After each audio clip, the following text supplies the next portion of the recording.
Welcome to the Light, Camera, Rant Podcast. Your source for the latest on movies, TV shows, and video games. Get ready for ranting, raving, and reviewing. Here is your host, Lee. Hi everyone, welcome back for another edition of the Lights, Camera, Rant. As always, I am your wonderful host, Lee, and I have to get this out of the way first. This episode is obviously titled No Way Home, which means there's no way you're going to avoid spoilers for this episode. There's going to be spoilers over here, spoilers over there, there's spoilers for Hawkeye, which I think you should have already watched off, but Spiderman No Way Home, I'm going to give my full review for this, so this is my third warning. There will be spoilers in this episode, so if you haven't watched No Way Home, go watch it right now. I can't believe you waited this long. What's wrong with you? And then come back and listen to this episode. But if you've already watched No Way Home, how do you feel? Tell me. I really want to know. I'm still processing it. It's been 4 days since I've watched it, and I'm still processing it in my head. Highs and lows, everything in between. But we'll get to that later on. First things first, as always, we start with the news. Then I've got my review for Hawkeye episode 5, and then straight on to No Way Home. So, let's get the news first out of the way, as always. So, in the past week and a half, we've announced the fact that Aquaman, The Lost Kingdom, has wrapped up filming, so they're all done, which is quite surprising, I thought there would be more filming, because this film doesn't come out until the 26th of the 12th next year. So they got a whole year to do editing, processing, or I guess whether they need to do any reshoots. But Aquaman is all done apparently, according to Jason Momoa, and now we'll just go to the digital effects phase. And yeah, this is going to be an interesting one, because the first one was pretty good, besides the usual hero tropes. So it'd be interesting to see where number 2 is going to go. Moving on, so we've also got confirmed, speaking of shooting, Doctor Strange 2 apparently was going into reshoots.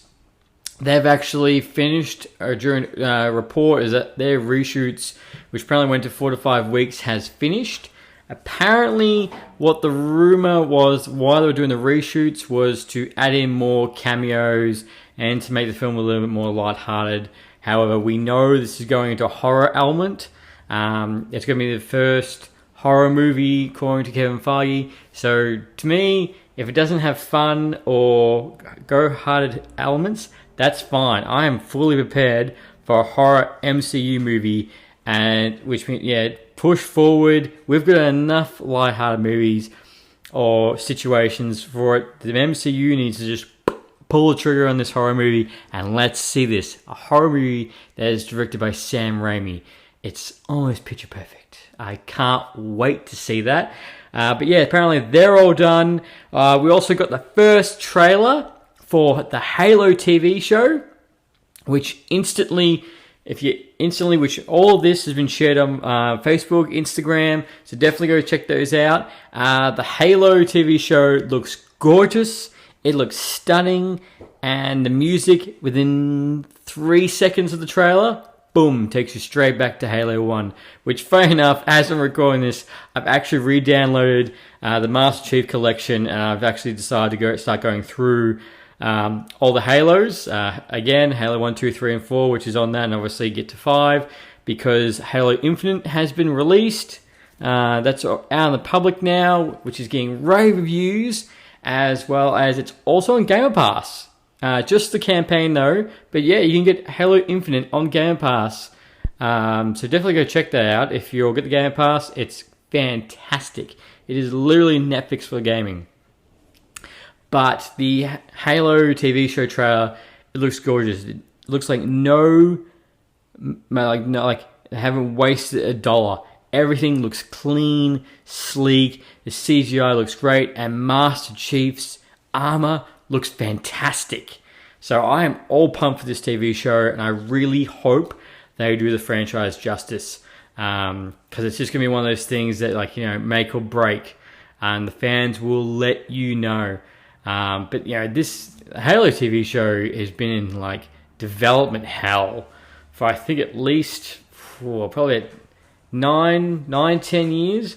It was originally I think Steven Spielberg was looking at it, and Peter Jackson was looking at it as well, and just kind of never go off the ground. And it's just been in that kind of development hell. But finally now on Paramount Plus, it will be releasing next year. Speaking of trailers, we got our first trailer for Fantastic Beasts 3. The Secrets of Dumbledore. Look, I'm going to be honest with you guys. I feel like, I said this when it got announced, I feel like that's such a lazy title. Like, that doesn't entice me at all. I'm like, oh, what's his big secret? What's his big secret? But I feel like it's just a lazy title. Like, I feel like they could have done that a whole lot better. Trailer looks good, obviously. Back to the Wizarding World. However, we get our first look as Mads Mikkelsen as Grindelwald after Johnny Depp was kindly asked to leave, apparently. So we do get to see him. Obviously, he's not in many scenes, so we really can't make a full justification. But he looks, for a character, looks all right. I'm all up for Mads Mikkelsen. He did fantastic in Casino Royale. He did fantastic in Hannibal, and he did fantastic in Doctor Strange as his first villain, Caecilius. Sorry, that one doesn't really roll off the tongue. But the trailer looks good. Similar thing. I'm just glad the fact that we're getting more, which obviously we only not enough scenes last time, but we're getting more scenes with Jude Law as Dumbledore, which I think is one of the biggest highlights from this franchise, which I look forward to seeing. So that first trailer dropped, obviously to build up the hype also for the HBO Max of the Harry Potter reunion, which is dropping on the 1st or 2nd of January of 2022. So definitely stay tuned for that. What else we got was the trailer for the Nicolas Cage's new movie called the Unbearable Weight of Massive Talent. Now this is a biography slightly of Nicolas Cage's. I got Doctor Strange on the mind. So this movie is basically a biography of Nicolas Cage's career. However, he is playing Nicolas Cage, doing Nicolas Cage things, because a wealthy billionaire wants for him to appear at his mansion, because he's a big Nicolas Cage fan, and it looks, definitely go check out the trailer. It looks really funny, and I can't wait to see this, because it is the most Nicolas Cage thing to go into a movie to play Nicolas Cage playing Nicolas Cage. So I can't, looks like it's definitely up his alley. It's definitely kooky of like his type of role, because we all know what type of Nicolas Cage movies that he does make, all the good ones, the bad ones. But yeah, definitely go check out the trailer because this looks really funny. It's also got, I do apologize, I can't remember his name, but however, he is the Mandalorian from The Mandalorian. Can't know. I had it in my head 2 seconds before I started talking. I can't remember his name. He's a really good actor. He was also in Wonder Woman 2. That was a terrible movie, but he was good in that movie. So we also got the first trailer of that. And we got the first official poster of Uncharted, which is coming out in Feb, the 18th next year, with Mark Wahlberg and, of course, Tom Holland, which is going to look... I 100% can't wait for this movie. I like the Uncharted video games. I just really hope the fact that this movie, just like Sonic the Hedgehog, Sonic movie, is the fact this still continues that trend of breaking the video game curse. Video game to movie curse. Because it doesn't, it's got big name actors, it's an Indiana Jones type of movie, sold, and you got some great actors who are playing the main characters, so fingers crossed. Because if you look back, unfortunately, video game to movies doesn't have a great track record at all we've seen. Sonic broke that. Sonic the movie broke that. It was positive. It did great. The second trailer is out right now, and Jim Carrey looks great in the movie, and I can't wait to see that either. But we hope that with Sonic, Uncharted, it continues to break that tradition. I hope the Halo TV show breaks that too. So the fact that, you know, more movies and TV shows will be made from video games to the big screen, as well as I hope the new Resident Evil movie breaks that as well, so it continues the trend up. And obviously we're going to eventually get a Mario movie as well. So those were the biggest things that happened in the past week on the news front. Nothing at this stage because, you know, we're getting down to like the last week of the year. After this, we only have one more episode for the year 2021, which is so scary to know.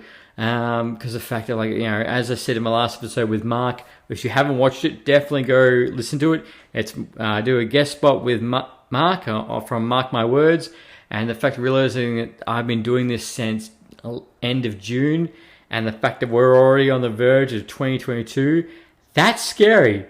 Because, like, time flies before your eyes. That was not meant to rhyme. That was not meant to rhyme like that. However, yeah, scary times, but don't worry, we're going to still chug on straight in 2022, because the fact, you know, next week we've got Hawkeye episode 6 to review, as well as the fact for Australia, Ghostbusters comes out on New Year's Day, and the ball just keeps on rolling straight onto it, and I can't wait for next year of what I can bring for you guys, and all the other little projects that go on the side to also for you guys to see as well. So, moving on. So, Hawkeye episode 5, Ronin. This was a good, solid episode. Not, you know, 100% not lying. Actually, no, I don't lie on this at all. I completely tell you my opinion 110%. And I tell you when something was god-awful, like Transformers 2, Wonder Woman 2, Alien 3. That was, oh my god, that was bad. Alien 3 was shit. Terminator 3 was subpar. I could go on, but that's a list for another day. So Hawkeye episode 5, obviously now, you know, Elena is in it, obviously Black Widow's sister. The opening scene is with her. We see the fact that, you know, after the events of Black Widow, she's still hunting down the other Black Widows, and obviously giving her the gas to, you know, get rid of the mind control serum that they did have. And, you know, it's awesome fight scene with another Black Widow, so there's 3 of them. And this took place in 2018, this scene. So obviously it's straight after Black Widow, and we see that she has a small fight scene, and then they talk a little bit. You know, she's really happy that she's got to see her sister, and then she goes into the bathroom, Elena does, and that's when the snap happens. The really cool thing about this particular snap is the fact that, you know, she dusts away, she comes back, but the bathroom changes. It changes, not just like a blink and a miss. It all, you know, evolves into what has happened in the past 5 years. So the wall goes from like a grey or white to, you know, green, and then she's confused on what just happened. And then as she walks out, one of the chicks is still there, and she tells her that, oh my god, you know, you're back, you know, 5 years later, blah blah blah. And what the real sad part about this scene is the fact that before it cuts away to another scene, is the fact the last thing Elena says is the fact, I gotta see Nat. Which you feel, because you're like, you have no idea what just happened. B, you're confused as all shit. And then C, you're going to go find out the fact that your sister, who you technically just reconnected with only like a month or a couple of months prior, boop, is gone. You know, she was alive for these whole 5 years, and then she's gone like that. Now, that's a lot to take in. And it's really sad, actually. You know, it was really sad. The biggest thing I have to say with the Hawkeye series is because the fact with Clint is the fact. I didn't get that. Oh god, shut up, Siri. With Clint is the fact that you feel the weight. You you feel the weight of everything going on, and just the fact that everything just seems to hit home more, a little bit more compared to previous TV shows that we've seen, because the fact that he is, we're seeing one of the main Avengers, OG Avengers, and with Elena as well, who we've just been introduced to, and you feel the weight from her as well. So as the episode goes on, obviously we see a bit more back to Clint and Kate as they try and mend their wounds from the fight scene. Kate goes back to her apartment and meets Elena, who is waiting for her. And Florence Pugh nails it with this character. She's threatening and funny at the same time, and through this interaction she is when she's speaking to Kate Bishop. And you feel it, because every time she speaks to her, she says her full name. She says her full name to make it more threatening, because she knows everything about her. And they have a little girls' night, and they talk, and she wants to talk to her, and there's a lot of back and forth, which is obviously Kate being nervous. And in my mind, I'm thinking to myself, this is the next Black Widow. This is the next Hawkeye. This is their first interaction, and this will not be their last. We're seeing the first steps of their relationship right here for the next 8-9 years from the MCU. You gotta remember the fact that we saw Iron Man in 2008. 10 years later, Robert Downey Jr. was still around. So we could see 10 years later of both these characters. So that's a good intense situation that you do see, and obviously, don't think Kate Bishop knows. Kate Bishop doesn't know how Black Widow died. I don't think Clint's actually told her properly, and obviously Elaine doesn't know the real reason as well. So then that moves on. It's a really sad scene, and obviously we cut back to Clint, who's speaking to his wife Laura, thinking the fact he's got to do something that ends tonight. I thought it was going to be a whole lot more worse, but it actually turns out pretty better. So he's got to end this all tonight because it's getting all worse, and they've hired a Black Widow assassin to take him down. And what we see is that he goes, as he speaks to Laura, and she trusts him, he's going to do it.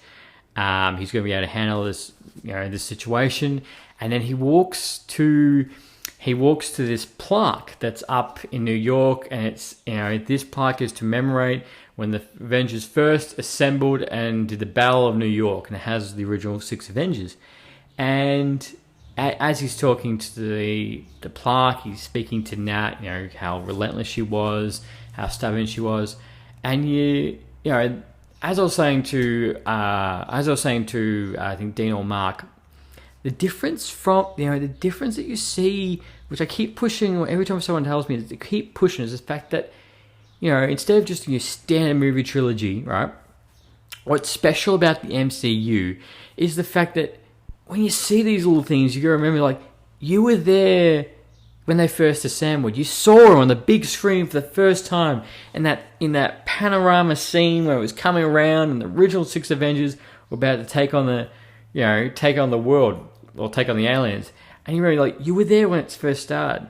So it's still going. You're still feeling the effects, and it's an emotional scene. And for anyone like myself who's been with the MCU since the very beginning, it feels that weight to it, because you're they first assembled, they were the original 6, and everything that's come to pass later is just mind-boggling.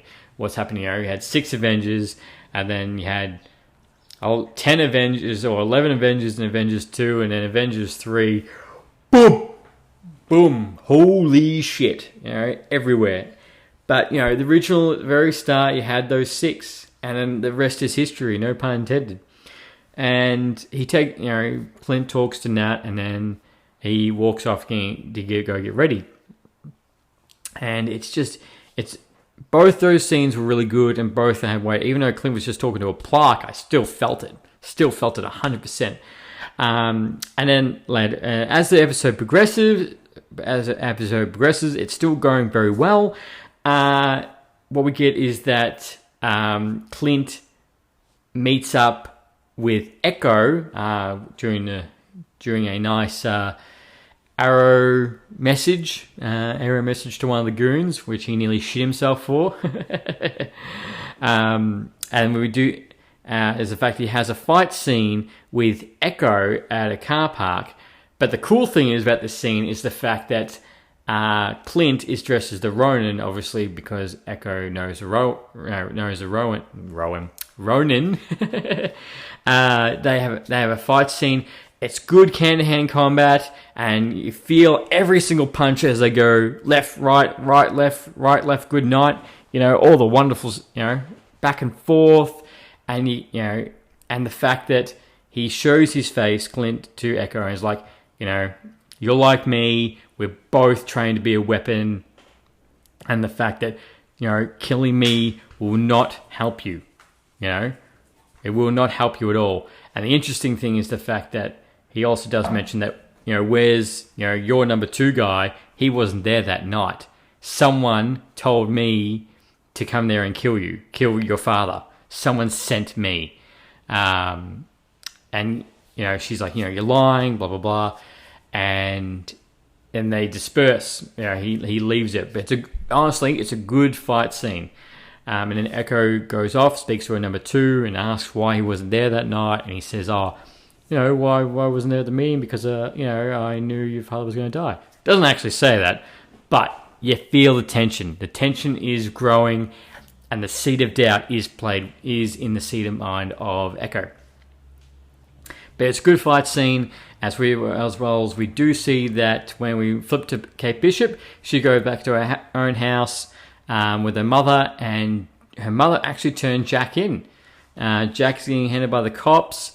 So that was interesting. I wasn't actually expecting him to go get caught by the cops or her to flip onto him, but I think I know why. Well, I think it does explain to her why. So as that's going on, Kate helps, obviously towards the end, Kate helps Clint at the car park, and then they go back to one of the, I can't remember the role-playing group's house. They go back to him. Grills. They go back to Grills. That's it. It was to my head. So we'll go back to Grills' house after the fight scene. See, now, this is the part that gets really, really interesting, is because the fact that Elena is following her mum, is following Kate Bishop's mum, and they go to a building. Flip the scene, Kate Bishop is with Clint. And what happens is the fact that Elena texts Kate saying, I want you to show you the person that's hired me, because, mutual respect or like that. And she shows a photo of her mum with Kingpin, with Vincent D'Onofrio. Holy shit. This breaks the door wide open. Wide open. And Kate Bishop shows Clint. Clint goes, this is the person I've been afraid of. This is the big person. And this just, I called it 2 weeks ago. I told you it was going to be Kingpin. And bingo, what a bago.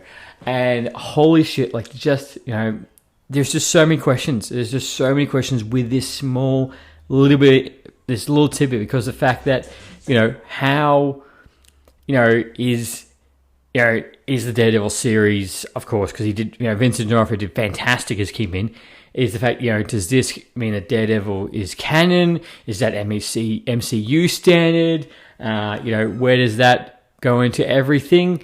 As well as, how much is going to cross over? Or, the other thing is the fact, will they do with Kingpin the same thing they did with Spider-Man? So, in the fact that with Homecoming, Spider-Man's story pretty much started straight away. There was no origin story, because you already knew the origin of Spider-Man. They didn't need to rehash that, so they went straight into it. So are they doing the same thing with Kingpin, in the sense of the fact that, the events of Daredevil aren't MCU canon? However, that's how he's rise to power, and we don't need to rehash it. This is a Kingpin who has been able to rise into power in the space of 5 years because of everything that has happened. is that how he's how he's rose to power, how to be the kingpin of the criminal underworld. So episode 6, which is coming out next week, like, I really hope he does make an appearance, 100%. It's just going to be very interesting to see how that occurs. But holy shit, like, this just, boom, smashes the door wide open. And there was so many unanswered questions with that. But in Marvel fashion, they've left us with that little tidbit. And episode 6 is shaping up to be a massive episode. And everything is going to come to a head. And it's, honestly, I can say I've enjoyed this so far. I've enjoyed Hawkeye so far a lot more than I did when I heard it first got announced. Because when it first got announced, I was a bit like, really? Hawkeye? Of all the characters we have? Really? Him? He gets a TV show? But, I backtracked my statement because of the fact that so far these 5 episodes have been good. They've been solid. Action's been good. And episode 6, right before Christmas, is shaping to be probably another big one that we're going to see. So, honestly, guys, strap yourself in because, where the MCU is headed, I know I keep saying this, but like, just every little tidbit just gets me that little bit more excited because I'm like, they know what they're doing. There is no endgame lag. Everything is upwards and onwards to the next level. There is no slowing down the MCU. It's still full force, still pushing forward. And, I can honestly agree with that because my next review being Spider-Man No Way Home, ladies and gentlemen. That has finally came out last Thursday. And holy shit. This, I'm gonna be real with you guys. So, I'm going to say this one more time. We are going to enter spoiler territory. If you don't want to know anything, go watch it. But if you want to hear my review, press on. I have my condolences if I spoil anything. I don't feel any bad for you if we carry on. So, Spider-Man No Way Home. Spider-Man No Way Home. Spider-Man No Way Home. Look, guys, I'm going to be real with you. Honestly, this movie, the hype train for this was massive. Going into this, all the villains were returning, and where was this going to happen with Doctor Strange? And I'm going to be honest with you, this movie did not disappoint me at all. So this movie had a budget of $200 million. So as I'm recording this, this movie came out 4 days ago. It is already estimated return of $165 million at the box office. That's within 4 days. What's going to happen in the next 2 weeks? It's going to blow the whole thing about the pandemic era, post-era box office. Spider-Man No Way Home is going to smash that. It is going to blow the doors off. It has already recorded the fact that Spider-Man No Way Home has the 3rd biggest Thursday opening with $50 million at the box office. That's right. So out of the $165 million it's already made so far, $50 million of that was just in one night. What do you think is going to happen in the next week? And obviously, I will say the only 2 movies that have beat it is The Force Awakens. I understand why, and Endgame, which we all know why. Obviously, Endgame. Now, I will say about Endgame is a lot of people are comparing this to Endgame. It's same. So actually, I've heard some people say this is better than Endgame. No. It's not better than Endgame. I will tell you that right now. That's not saying it's a terrible movie. I'm not saying that at all. Endgame. It will be. The thing is, with Endgame is a different beast. It's a different animal kind of movie. It is on a level that, will be very hard for another movie to smash that or to break that. It was a combination of something that's began in 2008 until then. And, it's a different animal. And I don't think anything will beat it. I don't think in my lifetime I will see anything beat it. I hope it does. I definitely hope the MCU does show me something that's more amazing, more gobsmacked. But that's the thing, is like, this movie does have Endgame hype, but it is not better than Endgame. Let me explain further. This movie, pulled on the heartstrings, this movie the nostalgia strings, and it just made me excited. Everyone came back for this movie. Everyone came back. So spoiler alert, Tobey Maguire and Andrew Garfield are back. Well, came back for this movie, and it was fantastic. Honestly, it was fantastic. So that's what I mean. Everyone came back for this movie, and I tip my hat off to Kevin Feige and Amy Pascal from Sony, who got everyone to come back. Especially with the fact that we've got to remember the fact Marvel's very secret about their scripts. So they asked these guys to come back with either not showing with the script or showing them a quarter of the script. That's how much faith they had in Kevin Feige, the MCU, and all of them. And to me, if I was Toby and Andrew and someone's, this is what they're going to do, I'd be like, yeah, here, I'll sign. I haven't shown anything. I don't care. I'm up for it. And it is paid off. This movie goes for 2 hours and 20 minutes, and it is exciting from start to finish. Compared to Venom, where the fact that it was short and a lot of fast pace, this takes the time. Not once did I look at my watch and think how long this is taking. Like this, beat for beat, every scene, it gels well, and it's just, honestly, it is the one of the best, or not the best, Spider-Man movie we have gotten. So obviously currently right now, Spider-Man 2, I do believe Spider-Man 2 or Spider-Verse is the highest rated Spider-Man movie. Spider-Man 2 for live action is the highest rated, justifiably served. But, this movie is going to take the cake. It's better than that. It's better than Spider-Man 2. It is right up there. It completely shifts that, scalability from one to all the Spider-Man movies. It is honestly, there's almost nothing I can fault with this movie. The fact that Tom Holland puts on a great performance. Just the fact that Tobey Maguire is back, Andrew Garfield is back, and William Dafoe, gets out of all the villains, he's the one who gets the most screen time, and he does fantastic, in this movie, in perfect William Dafoe style. He reminds you in this movie why the Green Goblin is such a threat, is so maniacal, so, what he can do. There's a scene where him and Tom Holland are having a fist fight, left, right, back and forth, and they're hitting hard, and, William Dafoe's the Green Goblin is taking it on, and he's fighting back. And there was a perfect scene where the fact that Tom Holland's just smashing right into him, and he's just laughing back at him with the Green Goblin laugh. A similar scene to like the Joker in The Dark Knight, and you hear the Green Goblin laugh, and it just takes you straight back to when you first saw the first Spider-Man movie.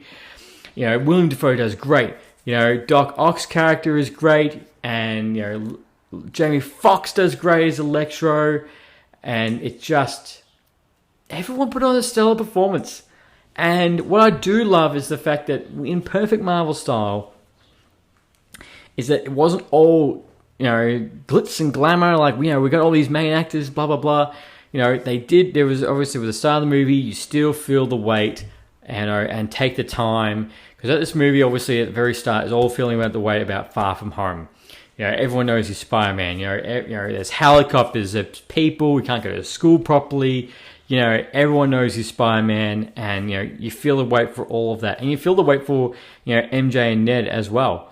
So they do take their solid time with that. Like, with overall the movie, you don't feel like it was rushed, and you don't feel like with the spectacle, obviously with these characters returning, that it's not a Tom Holland movie. It is a Tom Holland movie. It ends the high school trilogy of Spider-Man, Homecoming, Far From Home, and No Way Home, justified.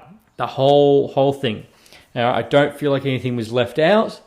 I do feel the fact that it did a solid job. John Watts, the director, did fantastic wrangling all these characters, and it does not suffer from the Spider-Man 3 effect of too many villains. A lot of people thought it would, but no. Every character gets their moment. Every character has a good interaction. So it all goes very smoothly well.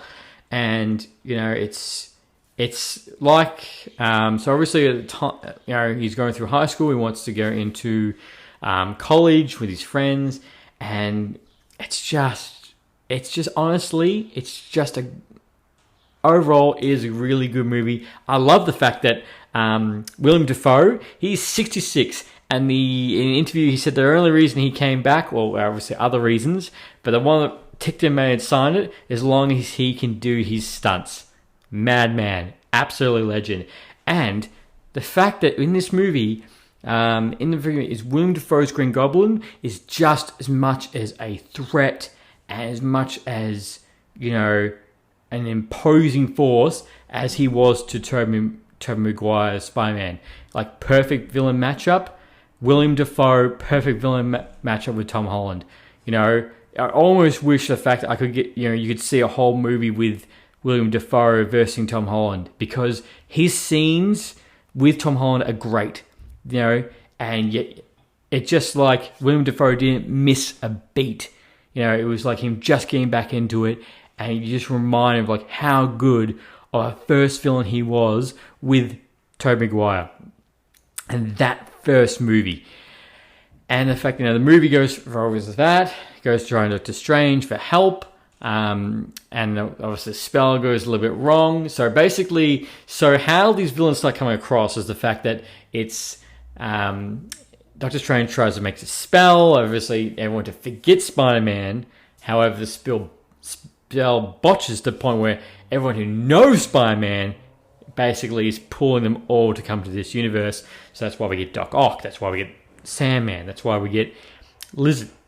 That's why we get obviously Green Goblin, Electro. And that's why they all come back. And from that scene, from that scene, we see the fact that he's going to try and wrangle them all in. And in perfect Tom Holland Spider-Man thing is the fact, instead of, Doctor Strange has this box which he will send everyone back, fix the spell. And in perfect Tom Holland style, he's like, no, let's help them. Let's help them. Let's, these villains, except for Sandman, all died fighting Spider-Man. And the fact that he tries to help them because he wants to help them generally, because that's who Peter Parker is. He wants to help, these villains, which unfortunately doesn't go too well because the fact that Green Goblin, split personality, one's going to overtake the other, turns into a massive fight scene, which before that happens, you see that he does help Doc Ock fix the inhibited chip on the back of the tentacles. And when he makes this part, and when he fixes the tentacles, Doc Ock says the fact, that you can't hear the voices anymore. It's silent. He almost forgot what it was like, and he's so grateful. And it just makes you really remember the fact that out of all these villains, similar to Sandman, is that in fact, he was never meant to be a villain.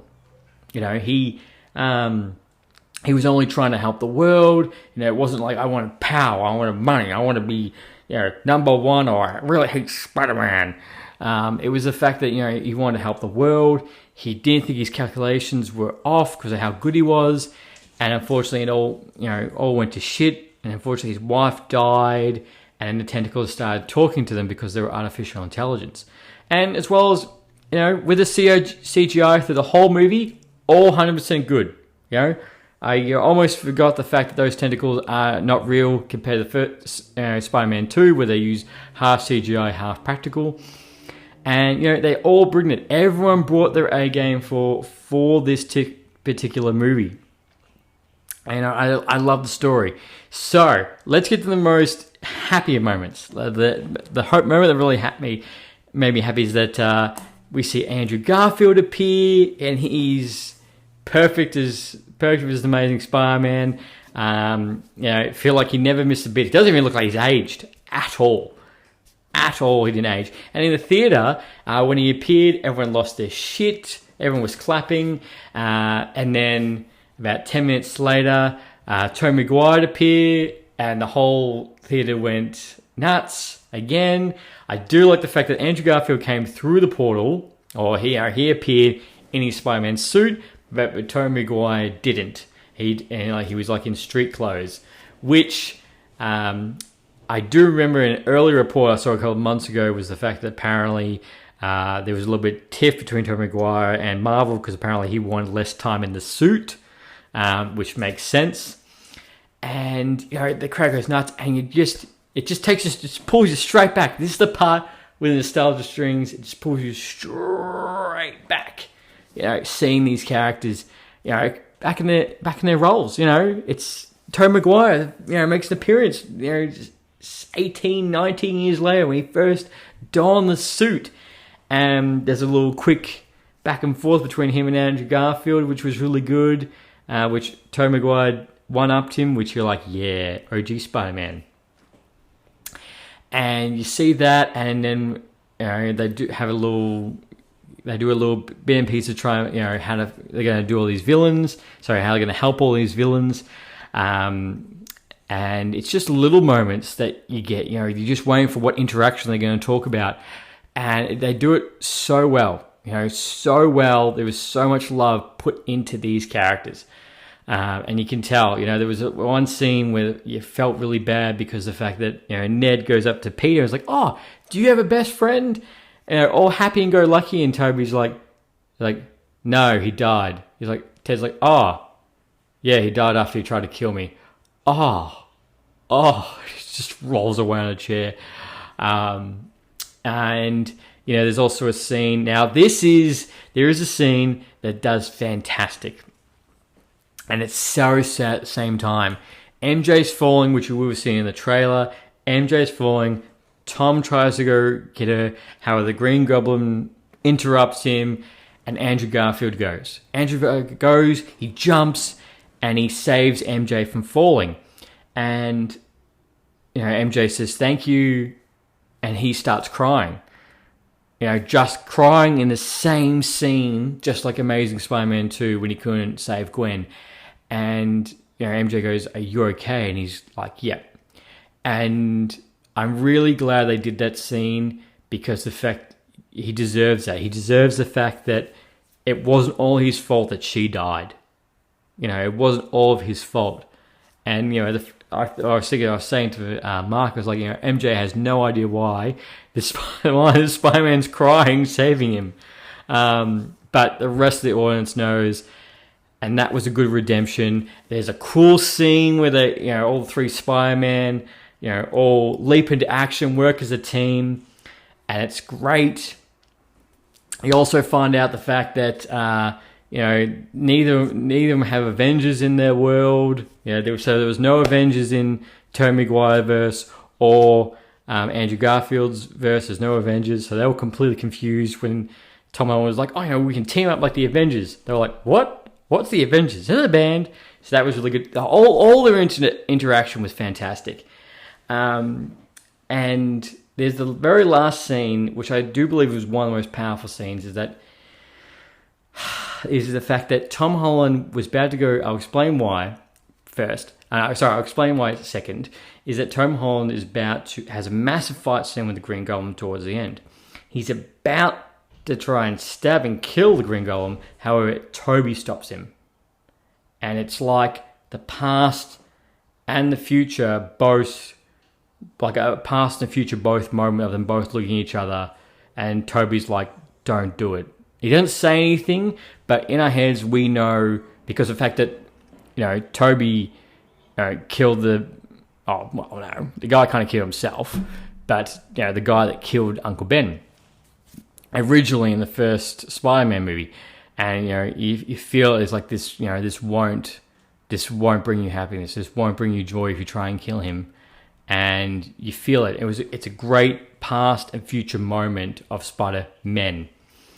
It's really good. And the fight scene at the end there's a second fight scene between Green Goblin and Tom Holland, and you feel there's no Peter Parker kind of punch like Tom Holland is punching Green Goblin on the urge to kill him, to just straight up kill him, because this movie obviously is not without heartbreak and without death. Unfortunately, that's Aunt May.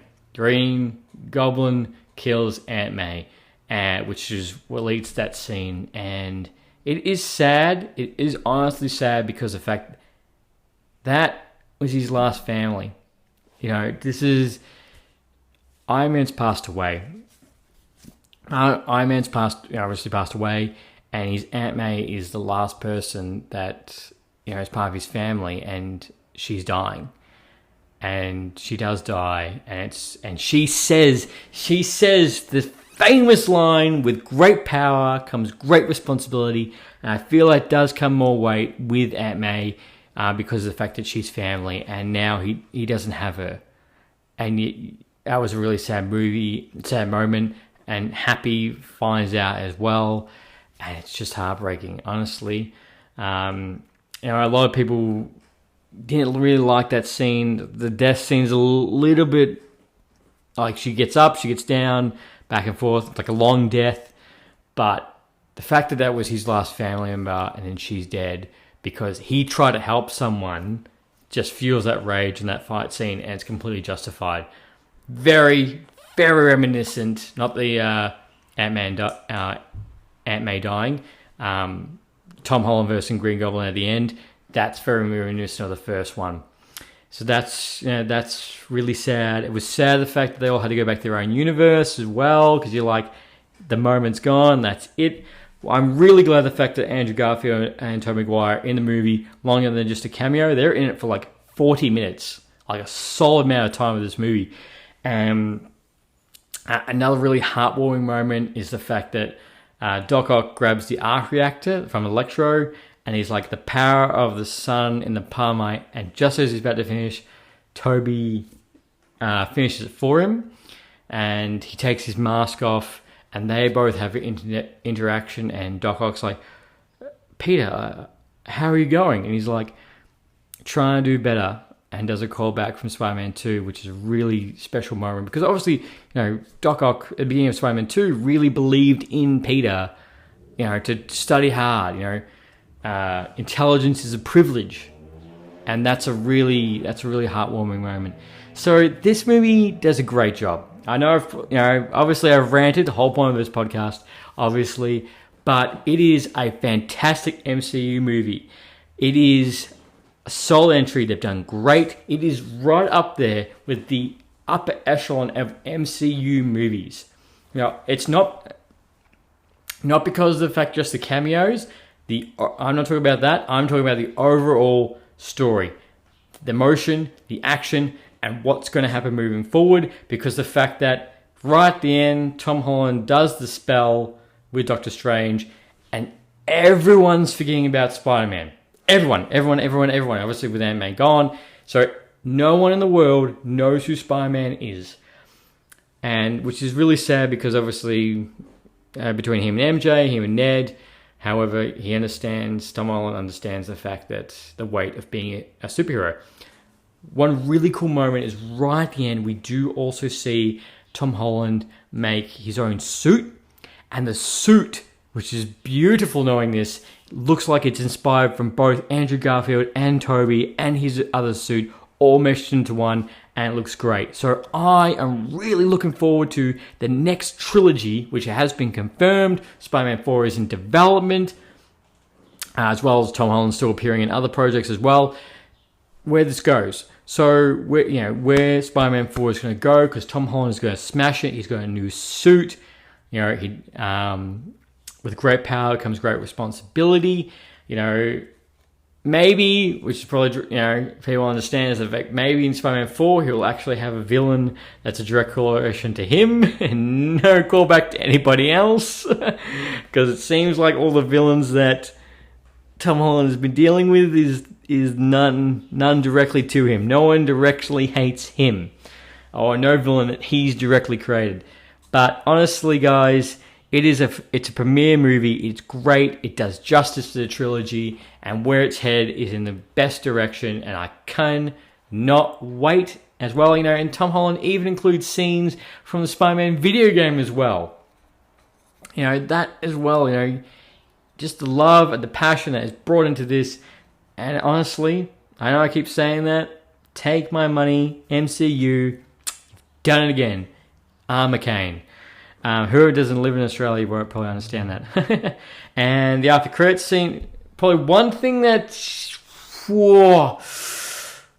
Yeah, I think one thing I'm a little bit disappointed about this movie is the fact that Tom Hardy is in it as an after credits scene. Him and Venom are trying to understand this entire world of the Avengers and the Incredible Hulk. And unfortunately, he gets zapped away. So he has no interaction with Tom Holland. He has no interaction with any other characters. He goes straight back to his own universe with all this information, which I was like, oh, that's really disappointing. However, right at the end, a little droplet of the Venom is in the MCU. So that's going to be interesting where that little droplet goes, because, it can multiply, take on anybody. But it's kind of sad the fact that Tom Hardy isn't... we don't know. We don't know. Obviously, Doctor Strange 2 still got to come out. That could still fruit everything up.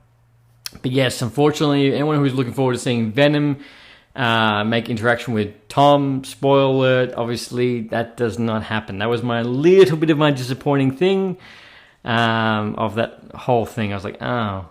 I like to have credits scene, but I was like, oh, well, what's going to happen now? Because obviously we know Tom Hardy's making Venom 3. And the after credits scene that we get is it wasn't even a scene, it's a full trailer of Doctor Strange 2.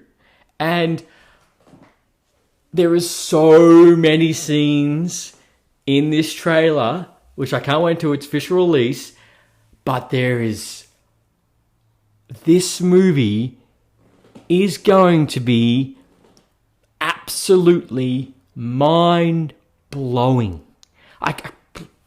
Just the different scenes, because it had different scenes, different characters talking about different things. Oh my god, it's just gonna... Honestly, I think it's gonna up the ante of Spider-Man No Way Home.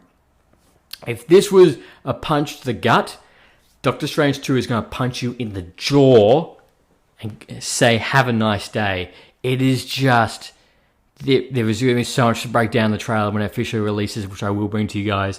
But what I can say is definitely watch the What If episode with Evil Doctor Strange. You need to watch that, because holy shit, I just wish we got the full trailer so I could rewatch the scenes. All the characters come back. As well as... what was his name? Mordor's back, trying to get rid of all the sorcerers, which we saw in Doctor Strange 1 right at the end. However, he's let his hair grow out. However, he's in it, he's talking about it, and we see evil Doctor Strange as well, and it's just like... mindfuck. Absolutely, this is going to be mind-blowing. And as well, I forgot to mention back forward. In the same week, we see Kingpin. Daredevil is now in the MCU, ladies and gentlemen. He makes an appearance as well as Tom's lawyer. And that's same week we get Daredevil and Kingpin. Well done, Marvel. You've outdone yourself again. So that's in there as well. And Doctor Strange 2's trailer is fantastic. And I can't wait to break that down more when that finally comes out fully. But yeah, Evil Doctor Strange, Mordo. Ladies and gentlemen, if I could tell you anything, you need to brace yourselves. This is going to be a bumpy ride. It is going to be fantastic. But overall, Spider-Man No Way Home, fantastic. Upper echelon. It is right up there with the first Iron Man, Black Panther, Captain America 2, it is right up there. Avengers, Infinity War, and Endgame, straight to the top. And it is the single best Spider-Man movie we have seen so far, and I don't think anything is going to top that. So I don't think anything's going to top it. Honestly, I don't think anything's going to top this particular one. Obviously we get nostalgia. However, it's great. Probably the one thing I will say about this movie, Spider-Man No Way Home, it does make you clamor it does make you feel what would have been this amazing Spider-Man 3 would have been. What would have that brought to the table with Andrew Garfield? That's probably the only thing that really makes you think is like you kind of wish he got a Thor 3 film. So now they would all have 3 films. But hey, anything can happen. Anything can happen. If people clamor for it, they might make another one. But look, guys, that is my review for No Way Home. I really hope you've enjoyed this episode. I know there were spoilers everywhere. I couldn't contain it. I could not give you a clean review. I was going to give a clean review about it with no spoilers. However, I couldn't do it. I started it and I was like, there's so much to talk about. So much I want to get off my plate for all this. How excited I was, and I just couldn't do a clean version. So this is obviously full of spoilers. So guys, thank you very much for being here. As well as, just a little tidbit, is the fact that Spotify has now brought out a rating system. If you could always kindly leave a nice rating, nice review as always. And guys, until next time. Thanks for listening to Lights, Camera, Rant. If you like the show, don't forget to subscribe so you don't miss a single episode. While you're at it, leave us a rating and review, and be sure to tell your friends. Until next time, happy ranting.